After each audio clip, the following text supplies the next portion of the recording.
Okay, today's daf we're going to be learning is Yevamot Lamed Bet. I shall already tell you we're getting a little bit into some different topics. We're still with relationships and all that, but it's got a little bit of a different twist today, and we're going to get into a topic that's one of these topics that comes up a number of times in the Gemara, a very interesting one. Today's daf is sponsored by Belinda Craigie in loving memory of Esther Craigie, Esther Bat Yehuda Nassan HaKohen, on her 8th yahrzeit. She's remembered fondly by her family in Manchester and Israel. Today's daf is sponsored by Judy Belma Schwartz in honor of her daughter Becky's birthday. I'm constantly amazed by her enthusiasm for learning new things, and I'm thrilled that she has joined the Hadran Daf Yomi community. May all her dreams come true. Happy birthday. Okay, we're going to get started with the Mishnah. Again, we'll go back to the Mishnah at the bottom of Lamed Aleph on the Bet. We have Shlosha Achim Nisuim Shalosh Nochriyot. 3, right? These always sound like the beginning of a joke. We have 3 brothers married to 3 sisters, 3 non-sisters. Nobody's related to each other here. On the women's side, Umeit Echad Mehem. One of the men dies. Asa B'Hasheni Ma'amal. The second husband, the second brother, does Ma'amal with the woman, with his wife. V'Meit. Now we have this tricky situation. Actually, you have to fix something I said yesterday at the end of class. Both of them do chalitza. Why? And here I explained it a little bit off. Which means it says if mate one of them dies and there's zikat yabam, right? Then yivama yavo aleh. What's the problem according to Tanakama? We're going to change this a little. That's why I got a little confused in the Gemara. But right now we assume it's because we don't know if ma'amar is significant or not. Theoretically, if we don't treat ma'amar seriously, because again, by Torah law, there is no such thing as ma'amar. Remember, the rabbis instituted that to ensure that people didn't do yibum against the woman's will. So in the end, what do we say here? She, by Torah law, is still connected to Reuven. Because she did ma'amal, she's also connected to Shimon. Both of them died. She now falls to Levi with 2 hats on her head. She's coming from Reuven. She's coming from Shimon. There's no such thing for yibum like that. Levi can't do yibum in one act for these 2. You can't do yibum when there's 2 yivamim on top of your head, basically 2 chiyuvim of yibum. That's what they say because it says in the pasuk, if one of them dies, it doesn't say if 2 of them die. And this is a case of 2 of them dying because, again, if one of them died and the other one died and each wife falls to yibum, that's no problem, right? But here, because Shimon did ma'amar already with the first, so now we have an issue because she's got both brothers. She has Zika basically from both brothers on her. So she does chalitza. Now, Rabbi Shimon says, no, miyabem le'ezo sheyirtzeh, v'choletz l'shniya. He can do yibum with one and chalitza with the other because in the worst case scenario, or right, the worst case scenario, there's only one chiyuv of yibum, which means, right, I say worst case in terms of how many yibums, like in terms of what could you go do wrong? If she's already in others, either, Rabbi Shimon looks at it very simply, either she's married to, either she's still from Reuven or she's still from Shimon. It's not like there's an in-between. So if she comes from Reuven, then of course she could do yibum. The worst case scenario is she's really already connected to Shimon. If she's connected to Shimon, then theoretically she can't do yibum because, or only one of them can do yibum, either her or Shula, right? The tzara. So therefore, what do? We do yibum with one and chalitza with the other. Okay, and that resolves the issue. Because worst case, you did an unnecessary chalitza. And you'd have to do it in that order. You have to do yibum first. So in case they're both Shimon's wives, at least you did yibum with one, and then your chalitza was just meaningless. You obviously can't do it in the reverse. I'll say this inside later as well. Because if you started with chalitza, then you basically, there's no chiyuv of yibum anymore. And if you do yibum, well then, you're not allowed to do yibum after you already disconnected the zika. Okay, so that we'll talk about soon. So now the Gemara asks, we just learned from a pasuk, according to Tanakama, that right, it can only be one. So now he says, well, then if that's the case, the first wife should be exempt entirely. Why does she do chalitza? Chalitza nami lo tibai. If this is a Torah law, that because she has on her head Shimon and Reuven, she should be exempt entirely and shouldn't do yibum at all. Or not, or she obviously doesn't do yibum, but she shouldn't do chalitza. So they say, therefore, it must not be a Torah law. Ela midirabanan ugzera shema yobru shtei yevamot habaot mibayit achad mityamot. Really, it's dirabanan. And what's the reason? Really, by Torah law, theoretically, she could.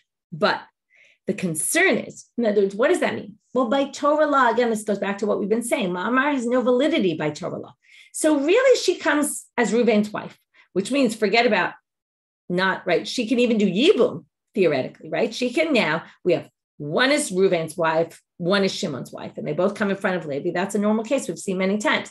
Two brothers die, the two sisters go to Yibum, right? Then we have a bit of a problem with that when it's two sisters. Here it's not two sisters, they're not related at all. It's just two wives, that's for sure, okay.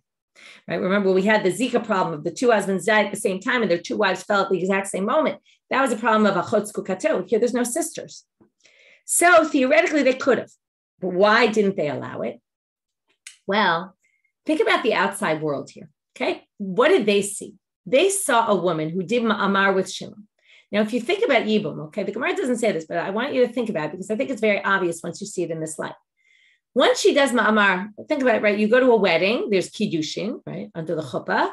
Everybody knows about that, right? Oh, there was a wedding, there was kiddushin, right?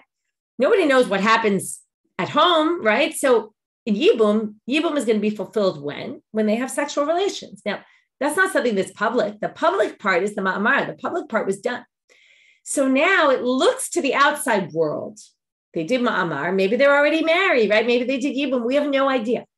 So in that case, it looks like she's already married to Shimon, even though halachically we're going to treat her like Reuven's wife because she hasn't done Yibum, but nobody knows that in the outside world. They have no idea whether she did Yibum or not. So therefore, it looks like Shimon has two wives, and it looks like what? Both wives are doing Yibum with the brother Levi. That doesn't look very good because it's going to lead people to think that when somebody dies and has two wives, right? Especially if you think about if Yibum is a way to protect the woman, that she stays married and she has, right? Again, it's really not, even though it's got a side issue, which it does help protect the woman, but clearly it's not because only one wife does Yibum and not the other. But you could see why people might think, since there is an element of protecting the wife, right? He gets the nachala of his brother. He can support the wife. Remember, we saw the case the other day where we can force him even to give her mazono. So it is somewhat a way of protecting the wife. And therefore, maybe you think that both wives can do Yibum. Okay, so that's why we don't allow Yibum in this case. Because from the outside, it looks like they're both Shimon's wives, even though halachically one is Reuven's and one is Reuven's widow, one is Shimon's widow. But it looks like they're both Shimon's widows. So if we allow that, right? Okay, now the Gemara says, well, if that's your worry, so we have a simple solution. Why don't you do like Rabbi Shimon said? Right? Then it won't look like you could do Yibum with two wives because you did chalitza with the second. Well, that's not so good either, because maybe people will think if two wives fall to Yibum from the same husband, you have to do Yibum to the first and chalitza to the second. And that's not true, right? You don't do that. Remember, you do Yibum with one and the other one's exempted. She can go marry whoever she wants. So the Gemara says, V'yomru, who cares if people mistake that? In other words, if you do Yibum and then you do chalitza to the second wife, no harm is done. You just did a meaningless act. Okay, now you might say, poor woman, she had to go through chalitza, and it's not so nice for the man either, the chalitza ceremony. But basically, they look at it from a halachic perspective. Nothing really was done wrong. You just did a totally useless action, but there's nothing wrong with it. So we're not going to change a halacha somewhere else just in case somebody does that. Well, the Gemara says, no, there is an issue.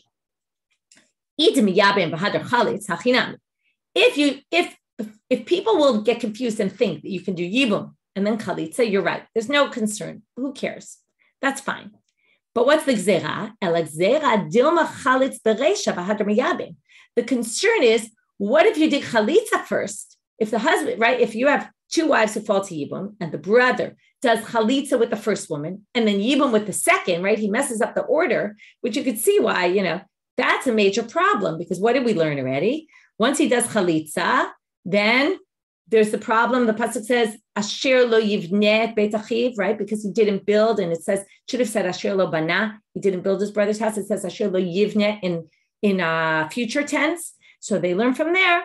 V'kamle b'asher lo yivneh v'rachman amal, and meaning the Torah meant, right? This is a drasha. Kevan shelo bana shuv lo yivneh. Once you do chalitza, you can no longer marry the sister. Remember, we had a whole machloket. Is it minitzu or lo taseh? Is it a negative commandment? Or is it even, does it revert back that she's now Eshet Ach. She's now the wife of her brother, which, because there's no Yibum anymore, and maybe it's even correct. Okay, this seems to say it's just Isur Lav. Okay, either which way, it's forbidden for him to do, and that's the concern. So again, what we took was, we first understood that she's coming with two hats on her head, two husbands on her head, and that's why. See, not exactly. It's really, yes, she's coming with two hats, but the reason why she can't do it is not because it's a din d'oraita that you can't do that, but it's a gzera d'Rabbanan, that it will look like you're coming from two wives of the one husband, and you're doing you're doing yibum to both. That's why we don't allow yibum, and we don't even allow yibum and chalitza, because that could cause people to mess up halacha in other situations. When, she's not coming from two husbands, when it's just one husband and two wives, they might think you can do chalitza and then yibum, and that's obviously wrong. Now we get to a statement of Rava. Okay, the first thing you have to know is, if you give a woman a get, okay, there's a man whose brother died, without children, the wife falls to yibum, and instead of doing chalitza, he gives her a get. Remember we talked about this case? If he gives her a get, it's the same problem. Now he can know, same thing as chalitza, we basically say, he severs the zika, basically. That's what the get does. It undoes the zika, but it doesn't fulfill the mitzvah of yibum. You still have to do chalitza to her. You can't do yibum though. Once you sever the zika, you're not allowed, it's like asher lo yivneh, okay? And therefore you're not allowed to marry her at that point. So now the Gemara wants to know, Rava wants to know, we're going to have two versions of Rava, and I'm going to pull up the presentation. So Rava now says, Amar Rava, Natan get lema maro. Okay, let's say Reuven dies, he's married to Yael. Yael marries, does ma'amar with Shimon. Okay, now the case I described before was, there wasn't ma'amar, he just gives her a get. If he gives her a get, he can no longer, she's no longer his wife. Basically, he can't, she's no longer his wife, she wasn't anyway, but the zika is gone and he can't marry her if he wants to, he can't do yibum. But what if you did ma'amar and then you gave a get? Now, what is the significance of the get when there's ma'amar? Remember I said that when you just have zika, she's just connected, she's supposed to do yibum with Shimon, and he does a get. What does it undo? It undoes the zika. But if you did ma'amar and then you give a get, remember ma'amar is like kiddushin. So the get undoes the ma'amar. So that means, and let's imagine like a mathematical equation. You start off, there's zika, then you add ma'amar, then you have get, and get minuses, it neutralizes the ma'amar. You're still left with zika. So the question is, if Shimon were to die, could Levi do yibum with Yael? Okay, or is she already kind of disconnected? Okay, is the zika of Reuven gone, and then she's the tzara of Shula, really, or she's not anything really, because she's not really Shimon's and she's not really Reuven's. So Amar Natan get lema'amaro hu tzarata. Okay, obviously Shula can go marry Levi. Aval hi asura. Why? Not because she's really asura, but to michlefa b'ba'alat get.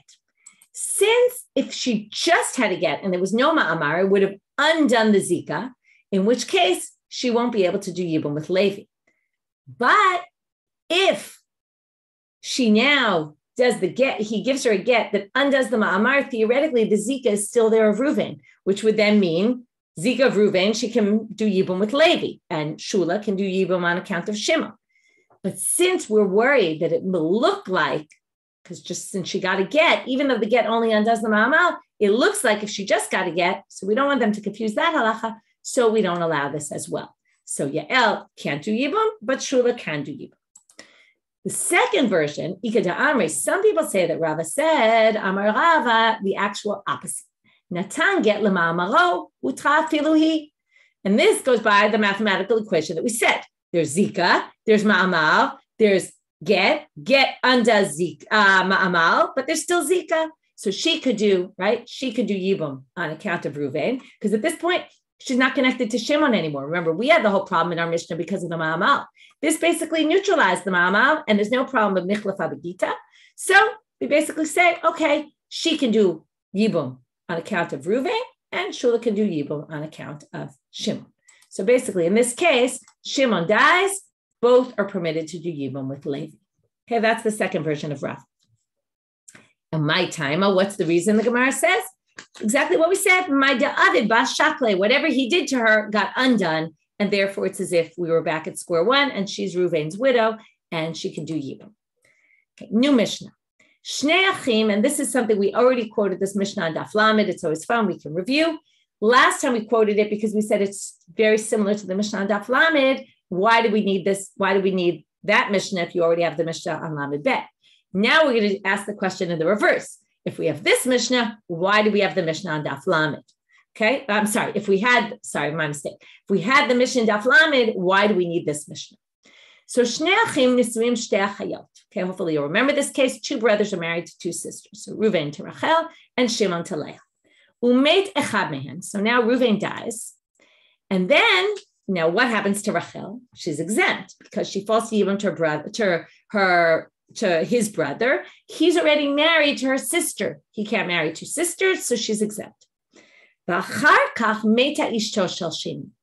then in the interim, what happens? Now in the case in Lamed, we had a case where she was supposed to do Yibum with his third brother, and she didn't yet. And in the meantime, Leah dies. Okay. Here, she can't do Yibum with anybody. She can go marry anyone she wants. And then subsequently, Leah dies. So now, she never becomes permitted to Shimon.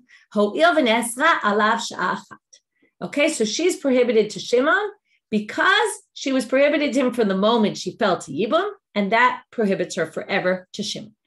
Now here, we talked about this last time, that it would seem absurd that we would all of a sudden even think to permit her to Shimon, because in the case where there was a third brother, so at least she was still trying to do Yibum, and now her sister's gone, maybe you would have thought she could do Yibum to Shimon, or there the case was when the third brother dies, also after she does Yibum with him, can she do Yibum with Shimon? In this case, she's entirely exempt from Yibum. It would be really strange to, let's say she goes and gets married to someone and then her sister dies and they says, oh, well, now retroactively you have to go do Yibum with Shimon. Right? It would be a weird thing. And even if she didn't get married, since theoretically she could have got married, and we basically said, you can marry anyone you want. And then all of a sudden we say, oh, you have to do Yibum. It would be very weird. In the previous case, it's not as strange because Yibum wasn't overridden entirely. There was another brother she could have done Yibum with. So there's a big difference between the cases, even though they're based on the same concept. So the Gemara says, Pshita, isn't this very obvious? Hashta, since we already had the other Mishnah, there she wasn't exempt from their entire family. She still had to do Yibum with Levi, Amar Lo, and yet we said she can't go back and marry Shimon at some later point. Now that she's entirely rejected from this family, she can't do Yibum with them at all because there's only two brothers. Lo kol sheken, all the more so. Of course, she can't marry Shimon. So they say, well, and here we're going to give an answer. That was, okay, I'll just go back. This was the third Mishnah. In 32a, it says she's permitted. I think it should say prohibited. I'm not sure where you're saying that. No, she's prohibited to marry Shimon in this case, right? Again, let's go back. In the beginning, she's permitted. Hutra filuhi. Okay, you're talking about that one. I don't know which one you're talking about. I think it's all right in the chart. So you can try to ask me later, but I think everything's correct. So now they're going to give this was the third Mishnah, and in the third Mishnah, they asked the question on Daf Lamed. In the second Mishnah, they asked a different question, and they answered it with the exact same structure. Okay, I want you to remember that's the same structure, but it wasn't used in this case. Because again, the question was asked from the other perspective. Now we're asking, we're going to say like this. Why did you need this Mishnah and that Mishnah? So really, Tana Beresh. Really, they taught our Mishnah first, which is in the case of two brothers, the sister dies, right? She doesn't go. And they thought that this case, right? This case they taught and she's prohibited. But there, he thought originally that you'd be permitted. That's why he taught our Mishnah. Because our Mishnah, you're prohibited, but in the case where there's a third brother and we don't reject Yibum and then the sister dies, and then remember what happened in that case. She did Yibum with Levi. Levi dies. Is she allowed now to marry Shimon? That case, he actually thought, right, Visharya, there would be mutter, and he permitted it. The Hajar Chazia Isura. But then he realized, oh no, even in that case, it's forbidden because it all depends on the moment she falls to Yibum. And the moment she fell to Yibum from the first husband, he was forbidden. He will remain forbidden forever. So now, remember this logic? because he was so excited, he came up with this on his own, figured it out. He really liked that Mishnah better because he had this connection to it that he came up with it on his own. And that's why he put that Mishnah first. He didn't get rid of this Mishnah because he'd already said it. So really, this Mishnah is not necessary. We really could have learned it out from the other case, but they said it anyway because he'd already taught it. Okay, now we're going to go back to another case. We're going to go on to a new case. And this is going to get us into a big topic. I'll already tell you the subject. It's called Ein Isur Chal Al Isur. That means if something's forbidden to you already, and then it becomes forbidden for an additional reason, the prohibition doesn't have any place to land, basically. So it's not existent. Okay, we'll read this now. So, or do we say, Isur Chal Al Isur? I'll give you an example in a totally different realm, not with Isur Chal Al Isur, but this concept. There's a whole machloket in Masechet Shabbat, Yesh bishul achar bishul or ein bishul achar bishul. If you cook something and then you cook it again, right? It's already cooked meat and now you warm it up. Now, are you cooking it again? No, you already cooked it. Ein bishul achar bishul. That's why we can warm up food on Shabbat, right? There's other reasons how you warm it up and all that. That's a separate thing. But theoretically, you've already cooked it. So you're not cooking it again when you cook it. You're warming it up. That's something different, okay? That's the whole machloket about liquids, because water, when you boil them, then it stops boiling, and then you boil it up again, you're actually doing something new entirely, right? Boiled water that you leave on the side becomes lukewarm water. It's not at all cooked anymore. So that's why Ashkenazim hold you can't heat up liquids. Sephardim hold you can. There's a machloket about why exactly. I'm not going to get into that. But there's this whole thing about, do we say yesh bishul achar bishul? Is there afiyah achar afiyah? Is there all these things? Once it's done and then you're doing something additional, it's almost like it's irrelevant. So the question is it also an issue by isurim? Can you say, you're forbidden to me for this reason, and now an additional reason comes along? Is it two, or is it going to be one? So Tanu Rabbanan, Ba'aleha, okay, we have this example of Reuven and Shimon. Now, Shimon and Reuven are both married to two sisters, two brothers, two sisters. So they're forbidden for two reasons, right? Chayav alei mishum eshet ach u'mishum achot isha. Divrei Rabbi Yossi. Rabbi Yossi says, she is forbidden to each of them for two reasons. Number one, she's married to their brother. Number two, she's his wife's sister. So you're going to be liable to. Usually when we say liable to, and at the end of this whole discussion tomorrow, we'll get into in tomorrow's daf, what does this really mean, chayav shtayim? For right now, we'll assume it means you have to bring two sacrifices if you did this unwittingly. Okay, if you slept with her unwittingly, you didn't know maybe she was your sister, or I don't know what you didn't know, but somehow you did it accidentally, you'll have to bring two sin offerings because you did two things wrong. Rabbi Shimon Omer Eino Chayav Ela Mishum Eshet Ach Bilvad. Okay, I like to tell you things that you have to really keep in your mind because this is going to go for tomorrow also. Remember who says what and what, right? Rabbi Yossi holds two, Rabbi Shimon holds one. So now we're going to say, wait a minute. Vahatanya, and Rabbi Shimon says only Eshet Ach, your brother's wife. That's the one. So the question is going to be, why is that the one? And not only why is that the one, but Rabbi Shimon says elsewhere, that's not the one, it's the other one. Okay? Not that Rabbi Shimon thinks it's more than one, but he thinks it's the other one. Rabbi Shimon Omer, it's only achot isha in the Braita. So one says it's only eshet ach, one says it's only achot isha. Okay, this is easy to resolve. Lo kashya. It really depends on the order of events. Okay, so let's see it inside. Okay, this always sounds funny. We've seen this language before. First, the alive one married, and then the dead one married her. Now, obviously, the dead guy doesn't marry anybody. What we mean is the one who's going to die in our story. Okay, if we have like a Yevamot type story, it's going to be that one. So now, in other words, what we're talking about here, you have to say it's not just because this would be the same case if nobody died and just one married the other's wife. But here we're saying if he did Yibum in a case, right, let's say Reuven's going to die and Shimon does Yibum with Rachel when he's married to Leah, what is he liable for? So now, if Chai, which is Shimon, he's the one who will stay alive by the end of the story, he'll still be alive. If he married Leah first, now think it right, and it's clear in the presentation, when he marries Leah and Reuven's not married yet to Rachel is forbidden to Shimon because it's a chot isha. right? It's the sister of his wife. Then when Reuven marries Rachel, Shimon becomes prohibited to Rachel also because she's his brother's wife. Comes Rabbi Shimon and says, but the second one doesn't have any place to fall, right? Doesn't have any place to land. So it's only the first Isur, because any Isur Halal Isur. So she's already forbidden because of his wife's sister. So she's not going to be forbidden because she's his brother's wife. And the other case, when we say it's the brother's wife, okay, so now, right, if Reuven were to die, Rachel is prohibited because it's his wife's sister. Okay, that's why. Now, so again, if he were to marry her, he'd be liable one. In the case if Reuven married Rachel first, what's her relationship now to Shimon? It's his brother's wife, because his brother is married to Rachel. Shimon theoretically can marry anyone he wants right now, but not Rachel, because Rachel is the brother's wife. Then when Shimon marries Leah, Rachel is now also his wife's sister. But that's not relevant because Ein Isur Halal Isur. That's the case it's going to be Mishum Eshet Ach. So Rachel will be forbidden to Shimon because it's his brother's wife. Okay, so that's how we explain Rabbi Shimon. So now the Gemara says, right, so again, I'll read it inside. So, so now they say, wait a minute.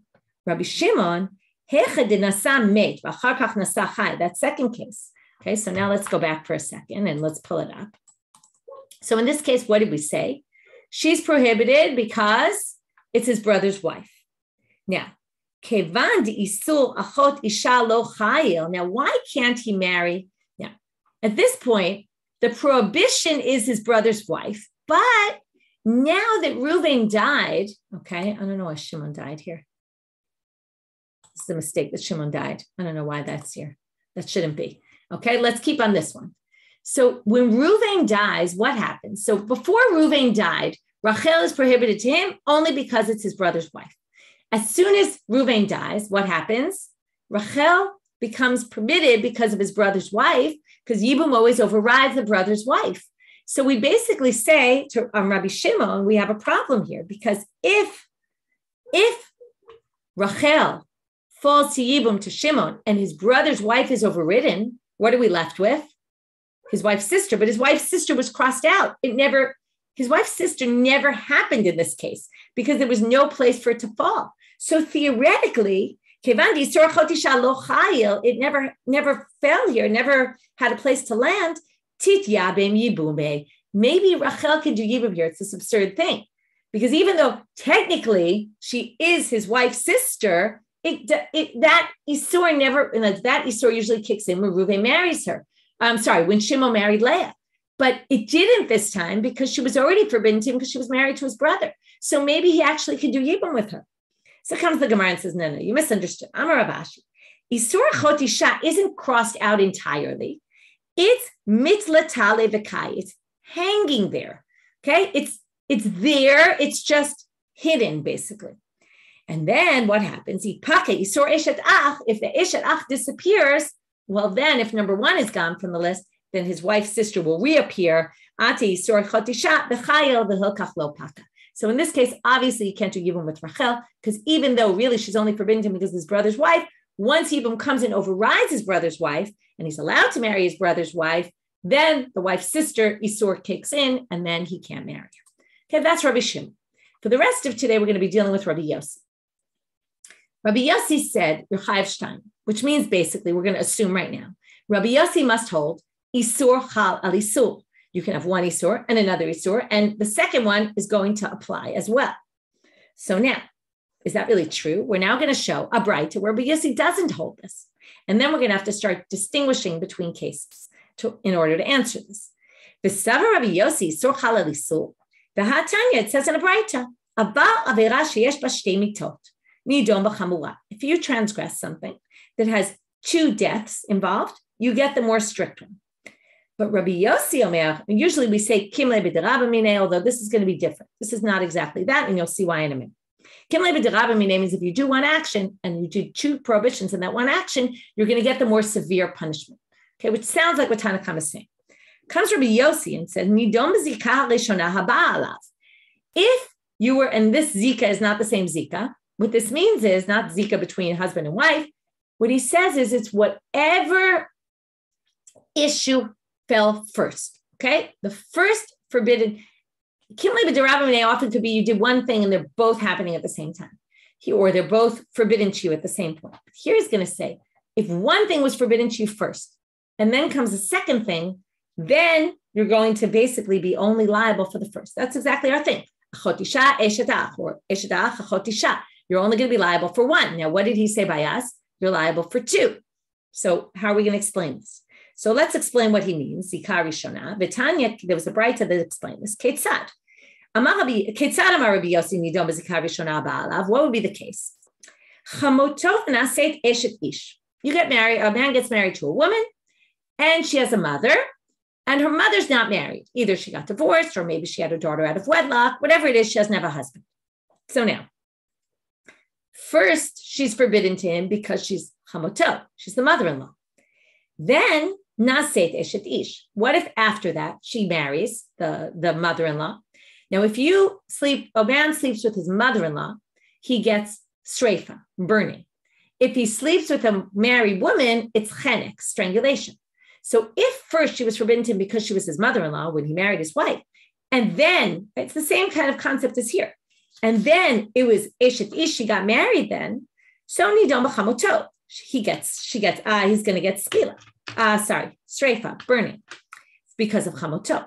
But if she was eshet ish, right, the classic case of your mother-in-law is usually she's married, and then naset chamoto, and then she became your mother-in-law, right? In other words, first you weren't married yet, and this woman was a married woman, okay? Then she became your mother-in-law because you married your wife. At that point, you don't be eshet ish. You would sleep with her, you get eshet ish. Okay, that's because that's what came upon you first. So here it seems like he's saying, Ein isur halal isur. We're going to have two answers to this question. The first is Rabbi Yavau. Rabbi Yavau says, in this, every time isur comes, isur halal isur, they always have this discussion of different categories because there's different types of one isur coming upon another one, and it depends what it is. So Amar Rabbi Yavau, Modeh Rabbi Yossi v'isur mosif. If one is adding on, what's this idea? Lachul means, right, it has a place to rest. Now, if you add on one thing and then you add on something very similar, right, and there's no difference between the two, well, then there's nowhere for it to go. But if it applies to, Yisro Mosif means it applies to more people, okay, then Modeh Rabbi Yossi, he will agree. So what's our case? Okay, so they're going to say now, it sort of depends which case you use, though, and that's going to be a question of Rabbi Yavau. Because in the case of Yisur Mosif, Rabbi Yossi will say the Yisur is chal. So let's see it inside. If first, okay, let's pull up our presentation. I'll help you. In the first case, Nasachai, Shimon married Leah first. He was prohibited because it's his wife's sister. Then Reuven came along and married Rachel. Now at this point, what's the problem? Why is this called Yisur Mosif? Migo di itosif Yisur legabe achim, itosif Yisur legabe didei. Imagine Shimon had more brothers. So when Reuven marries Rachel, all of a sudden Rachel becomes forbidden to Levi, Yehuda, Yisachar, whoever else are their brothers, because now she married, right? She married Reuven. That means that what we're going to say that all of a sudden all the brothers become forbidden to her because it's their brother's wife, but Shimon not? No, it already applies there. It's therefore going to apply to Shimon as well. So in this case, we can get rid of this line through, this strike through here of his brother's wife. And we can say in that case, we have two, because Isur Mosif, you have to remember the difference because we're going to talk about Isur Kolo, which is something different. Isur Mosif is we're adding on more people. It's not just Shimon who's, in case the beginning, when Shimon marries Leah, only Shimon is forbidden to Rachel, nobody else. But when Reuven marries Rachel, all of a sudden, all the brothers become forbidden to Rachel as well. So that, in that case, Rabbi Yossi will say, Isur Halal Isur. So that explains half of our case. But according to Rabbi Yavau, because again, Rabbi Yavau says in Yisur Mosif, he'll say it's only one. But, Modeh Rabbi Yossi Yisur Mosif, that it's two. Just any other case, it won't be. So that's why we'll explain this. But, Ella, so therefore, since Itosef Yisur L'Gabe Achim, since it was added to the brothers, Itosef Yisur L'Gabe Dideh. But, Hecha Denasam Met, but if first Reuven married her, and she was already forbidden to all the brothers. Okay, pulling up the case. Reuven marries Rachel. At this point, she's forbidden to all the brothers. When Shimon marries Leah, no additional right? There's no additional people who become forbidden to, right? You have to remember this sugya. We're focusing on the man and his forbidden, okay? His prohibition. At this point, Leah is no, right, when Leah is now, right, basically, Rachel is forbidden to Shimon because he's his brother's wife and forbidden to all his brothers as well. When Shimon goes along and marries Leah, there's no more people that are added to the list of who's prohibited to Rachel. It's still Shimon and his brothers. Shimon now is this added thing, but it's just Shimon and his brothers. So now they say in that case, my Isur Mosif Ika.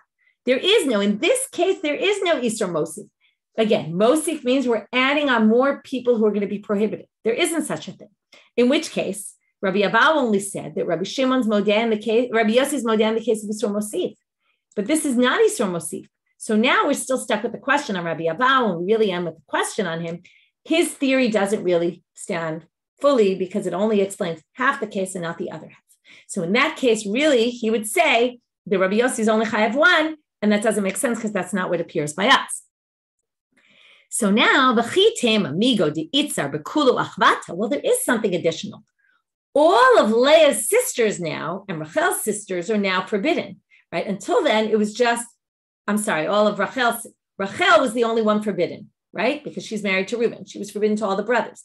At this point, when Shimon marries Leah, any other sisters they have, if they have Dinah and Yael and I don't know, whatever their names are, all their sisters will be forbidden. That's adding, but we're going to say right now, no.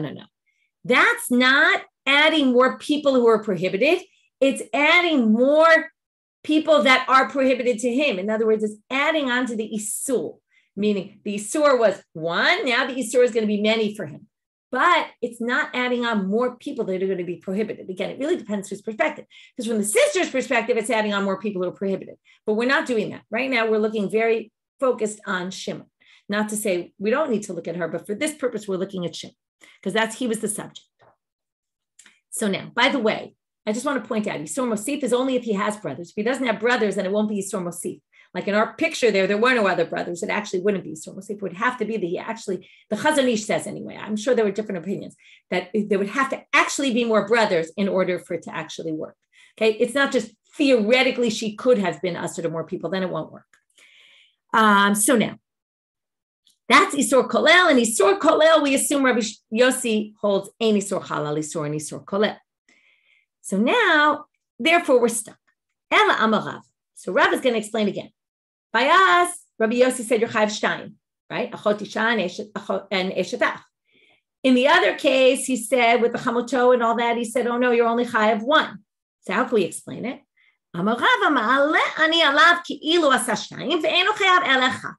There's theory and there's practice.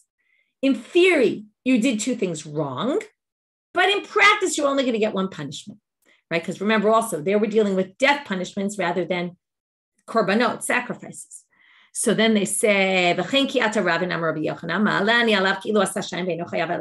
the same thing, to which the Gemara asks, wait a minute then, my nafkamina, who cares? What's the difference? If we put on your list, okay, you did two things wrong rather than one thing wrong. In the end, if you get one punishment, what does it really matter? So the answer, very interesting answer, and you'll have to read Shuli Mishkan's piece this week in flashback about burial practices. Okay, there were different burial plots. Okay, this comes up in Sanhedrin, and you can see Shuli quotes it in an article about different burial plots for Risha'im who did skila, Risha'im who did streifa, Risha'im, like all different kinds of Risha'im.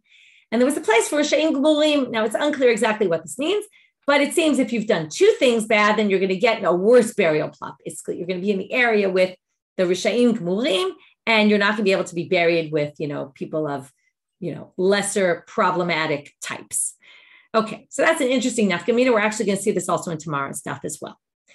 Now, right now, we have this debate, which is, according to Rava, it seems like Isur Halal Isur, according to Rabbi Yossi. Maybe you don't get punished for it, but there is an Isur there. In Isur Kolel, which is what we're talking about, right? We assume our case is in Isur Kolel, we said. And according to Rabbi Abba, in Isur Kolel, you're only chayav one. And that was the whole problem with Rabbi Abba. We said, well, then something doesn't jive here. So the issue of Isur Kolel, does Rabbi Yossi say yes or no? We're now going to basically say it's actually machloket tanaim. Does Rabbi Yossi chayav shtayim or echad in an Isur Kolel? So now we're going to bring 3 cases. The way the structure is going to work, all of this is going to be discussed in tomorrow's daf, okay? The rest of the stuff is actually pretty easy. It's going to be 3 cases, the exact same structure of each. Tomorrow's daf is going to start with, isn't the machloket between these 2 people in this Braitam, the 3 cases, isn't it all about Isur Kolel and what Rabbi Yossi holds about Isur Kolel? In which case they're going to say that Isur Kolel, according to Rabbi Yossi, is a machloket. Are you obligated 1 or are you obligated 2? But then they're going to reject it and say, no, that's not their machloket. And then they're going to have 2 other explanations about what they're first going to say it's not even Isur Kolel. And then eventually they're going to say, and they're not even talking about Rabbi Yossi, they're talking about Rabbi Shimon. That's why I said, remember Rabbi Shimon, because we're going to go back to it. But right now, let's just get the case of the machloket, and tomorrow we'll see how it connects, right? With tomorrow's shiur, which will be up a little while after this one. Ubi plukta. It's actually machloket tameim de'itmar, as it said. We're now going to have 3 cases where we're going to have 2 isurim on, right? One that came first and one that came after, or maybe not exactly, and that's going to be part of our problem. Remember, the Isur Kolel is always first one, then the other. Zar sheshimesh b'Shabbat. A stranger, meaning a non-Kohen, can't work in the temple. If you worked in the temple on Shabbat, you also can't do work on Shabbat. But in the temple, you can actually do malacha, but only if you're a Kohen, right? Only if you can work, or that's what we're going to see. So if you're a stranger, meaning a non-Kohen who works in the temple on Shabbat and does malacha on Shabbat, tomorrow's daf they'll figure out at the end of this whole sugya what malacha was he doing anyway, but we'll get back to that. Rabbi Chia omer chayav shtayim, bar kapara omer eno chayav el echad. So now, right, one says 2, one says 1. Kafatz Rabbi Chia v'nishbay, gets up and he swears. Avodah, I swear, kach shamati mi Rabbi shtayim. I heard Rabbi teach 2. Kafatz bar kapara v'nishbay, he jumps up and he swears and he says, Ha'avodah, kach shamati mi Rebbe echad. I swear I heard Rebbe say you're only chayav 1. Okay, so we have this big machloket between them. Now, itchil Rabbi Chia ladun. He tried to come up with a logic. He said, Shabbat lakol ne'esra. Shabbat is forbidden to everybody. Kishu utra b'mikdash etzel kohanim utra. When it was permitted in the temple, it was permitted only to kohanim. Lekohanim utra v'lo l'zarim. Right. So yes, it's true that you can do avoda in the temple on Shabbat, like slaughtering, for example, but only for kohanim, not zarim. So therefore, yesh mishum zarut, v'yesh mishum Shabbat. There's 2 issues at stake here. Now, of course, zar came first, and then when Shabbat came in, Shabbat kicked in. So that's why we call it Isur Kolel, right? When Shabbat came in, more things became forbidden to him. Remember, that's Isur Kolel, not more people, more things became forbidden. Hitchil bar kapara ladun, Shabbat lakol ne'esra. He says, what do you mean? Shabbat is forbidden to everybody. Kishu hutra b'mikdash hutra. In the temple, there's no Isur at all of malacha. Doesn't matter, zar, not zar. So when the zar de malacha, ein kanel zarut. It's really only the issue of the zar. Next case, ba'almum sheshimesh betuma. A blemished person can't work in the temple. So he also he's tameh. Now, a blemished person is allowed to eat. Okay, we'll get to that tomorrow. He can eat sacrificial meat and stuff, but he can't work in the temple. Now he becomes tameh, impure. Now, when you're impure, you also can't eat. That's going to be Isur Kolel here. There's a new thing that's forbidden to you. So Rabbi Chia Omer, so he's got 2 things going. He's a Balmum who works in the temple, and he is impure where you're not allowed to work in the temple impure. Rabbi Chia Omer chayav shtayim, bar kapara Omer eno chayav el echad. It's going to be the exact same structure. 2 versus 1. Kafatz Rabbi Chia v'nishbay, gets up and he swears. Avodah, kach shamati mi Rebbe, 2. Kafatz bar kapara v'nishbay, avodah, kach shamati mi Rebbe, 1. Hitchil Rabbi Chia ladun, Tum'ah lakol ne'esra. It's the same exact thing. Tum'ah was forbidden to everybody. Kishu utra b'mikdash. Now, in some cases, Tum'ah is overridden in the temple, right? Tum'ah hutra b'tzibur, things like that. When it was hutal, etzel kohanim t'mimim utra. It was permitted for the kohanim to do it, but Tum'ah, they are all tamei. If all the kohanim become tamei, or the majority, they can work even though they're tamei. L'kohanim t'mimim utra v'lo l'ba'alei mumim, but only for those it was permitted to whoever who could work, not to people who couldn't work. So yesh kamishum ba'alei mumim, v'yesh kamishum tum'ah. Hitchil bar. So there's 2 things. You're chayav twice. Hitchil bar kapara ladun tum'ah l'kol ne'esra. Kishutra b'mikdash hutra. It was permitted entirely to anybody, and therefore ein kanel mishum ba'al mum. The only issue is the mum. Last case. Sar sha'achal malika. Malika is the way they used to sacrifice birds in the temple, only for sacrifices. They would take the finger of the kohen, he would put it in the back of the neck, and he would sacrifice it. He would kill it that way. If you do malika outside the temple, it's not kosher meat. Only in the temple this was permitted. Now, it says here, Rabbi Chia So a zar eats malika. Now, what is this? This is sacrificial meat of a chatat ha'of. The chatat ha'of, it's the only bird offering that the kohanim eat part of the meat of the sin offering. So now, if you're a zar and you eat the malika, normally, right, it's nevela. It's not allowed to be eaten, only in the temple and to the people who can eat it. It's not. So Rabbi Chia Omer chayav shtayim, because you're a zar and you ate malika, which is a nevela. Bar kapara Omer eno chayav el echat. It's going to be the same logic as before, right? Kafatz Rabbi Chia v'nishba avodah, kach shamati miRebbi shtayim. I swear, Rebbe said 2. And kafatz bar kapara v'nishba avodah, kach shamati miRebbi echat, only 1. Hitzchia Rabbi Chia ladun. Nevela lakol ne'esra. Nevela was forbidden to everybody. Then, kishu itcha b'mikdash etzel kohanim utcha. When it was permitted in the temple, it was just for kohanim. The kohanim utcha v'lo l'salim, because no one else can eat that sacrificial meat. There's no shlamim of a bird. Shlamim would be that the bali, anyone eats it. Yesh kamishum zarut v'yesh kamishum malika, and therefore you're chayav too. When you allow malika in the temple, that's not a nevela anymore. Anyone can eat it. Now it's true, only kohanim can eat it because it's sacrificial meat. But therefore, therefore, when the zar eats it, it's just one issue. So again, we haven't really connected this to our topic, but tomorrow they're going to try to prove this is Yisor Kolel. In the end, they're going to say, no, it's not Yisor Kolel. It falls into a different category. Okay, and then they're going to say, we're not actually dealing with Rabbi Yossi, we're actually dealing with Rabbi Shimon's opinion, and we're going to try to figure out what the machloket between them is. With that, we'll finish for today. Have a Shabbat Shalom, everyone. We'll meet up back on Sunday.